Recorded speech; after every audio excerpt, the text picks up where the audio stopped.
Here, how you properly clean a motherboard. Here, what you need: a clean cloth, different size makeup brushes, and a minimum of 91% alcohol. Here, how you do it. Of course, some people may say, why you don't use compressed air? But guess where all the dust is gonna go? Not only in your face, but also inside the ports, which is not recommended.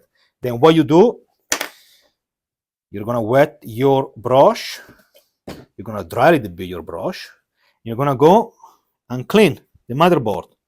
Small section. You're gonna clean your brush, you're gonna wet again your brush, and you're gonna keep doing it. Small section.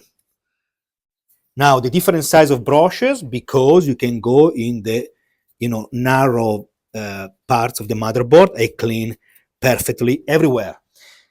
Alcohol evaporate quick and is extremely safe on electronics. Here, how you clean a motherboard.